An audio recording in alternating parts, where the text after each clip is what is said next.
कथा जब राम जन्म की सुना रहे थे भगवान शिव, तो सुनाते सुनाते मुस्कुरा दिए। माँ पार्वती ने कहा, भोले बाबा आप मुस्कुराए क्यों? भगवान शिव ने कहा, कोई विशेष बात नहीं है, ऐसे ही राम जन्म की कुछ बात याद आ गई। माँ पार्वती ने कहा, बाबा आप अकारण तो नहीं मुस्कुरा सकते, भगवान की कथा सुना रहे थे, कथा सुनाते सुनाते अचानक ऐसी कौन सी बात आपको याद आ गई जो आप मुस्कुरा दिए? भगवान बोले, कुछ विशेष नहीं, छोड़ो। नहीं नहीं प्रभु बताओ। भगवान शिव ने कहा, पार्वती जिस समय श्री अवध में भगवान अवतार लिए थे, उनका जन्म हुआ था, उस समय मैं काग भुसुंडी जी के आश्रम में राम कथा सुन रहा था। अच्छा प्रभु? हाँ। फिर भगवान शिव ने कहा, जब भगवान का जन्म हुआ तो मैंने काग भुसुंडी जी से कहा, बाबा अब आप कथा बंद कर दो, कथा बंद कर दो। काग भुसुंडी जी ने कहा, क्यों? भगवान शिव ने कहा, क्योंकि जिनकी आप कथा कह रहे हो उनका अवतार हो चुका है, मैं तो चला उनके दर्शन करने, सगुण रूप के दर्शन करने। काग भुसुंडी जी ने कहा, प्रभु हमें भगवान के दर्शन नहीं होंगे? भगवान शिव ने कहा, कैसी बात करते हो आप? जो भगवान शिव की शरण में आए वो प्रभु राम के दर्शन भला कैसे ना पाए? माँ पार्वती से भगवान शिव कह रहे हैं कि मैं और काग भुसुंडी श्री अवध में पधारे, बोलो अयोध्या धाम की, श्री अवध में दोनों पधारे, भगवान के दर्शनों की अभिलाषा लिए। विप्र भेष धारण करके पहुंचे, बहुत देर तक अवध के राजमहल के उस दरवाजे पे खड़े रहे, कोई पूछा नहीं। तब मैंने काग भुसुंडी जी से अपने शिष्य से कहा कि जाओ जाके प्रचार करो कि एक बहुत बड़े ज्योतिषाचार्य आए हैं, भूत भविष्य वर्तमान सब बता देते हैं, सही सही जानना हो तो बताओ।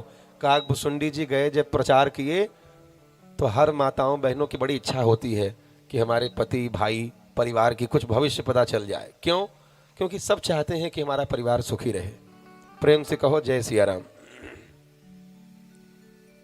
भगवान शिव जी के कहने पर काग भुसुंडी जी महाराज जब गए प्रचार किए तो एक दासी मिली। दासी ने कहा, बाबा क्या बात है? काग भुसुंडी जी ने कहा, हमारे गुरु जी आए हैं, भूत भविष्य वर्तमान सब बता देते हैं। माँ कौशल्या से कह दो अपने लाला का अगर सही सही भविष्य जानना है तो अंदर आने की अनुमति दें। अब दासी ने कहा कि आप रुके रहो महाराज, मैं माँ से अनुमति लेकर आती हूँ। दासी गई माँ कौशल्या से अनुमति लेने, दौड़ी दौड़ी वापस आई, कहा बाबा जल्दी चलो, तुरंत माँ ने बुलाया है, लेकिन जो आपके गुरुजी हैं बस उन्हीं को परमिशन है, आपको नहीं। अब काग भुसुंडी जी मुंह उदास करके लटका के आए भगवान शिव के पास। भगवान शिव कहे, भुसुंडी जी क्या हुआ, काम बना नहीं क्या? काग भुसुंडी जी ने कहा, प्रभु काम तो बना, लेकिन खाली आपका, मुझे दर्शन नहीं होंगे। भगवान शिव ने कहा, चिंता मत करो, बिल्कुल दर्शन होंगे। दासी के पास ब्राह्मण वेश में भगवान शिव गए और कहा, देखो अगर सही सही भविष्य जानना है तो ये छोटे पंडित का रहना जरूरी है, बुढ़ापे में हमारे नेत्र की रोशनी थोड़ी धुंध कमजोर हो गई है। दासी ने कहा, ठीक है इनको भी ले चलो, एकदम सही सही जानना है। भगवान शिव पहुंचे, भगवान शिव पहुंचे और भगवान के दर्शन किए, क्योंकि भगवान शिव और भगवान राम दोनों एक दूसरे के सेवक हैं, दोनों एक दूसरे के मित्र हैं और दोनों एक दूसरे के स्वामी भी हैं। दर्शन जब हुआ, माँ कौशल्या ने कहा, बाबा मेरे लाला का भविष्य बताओ।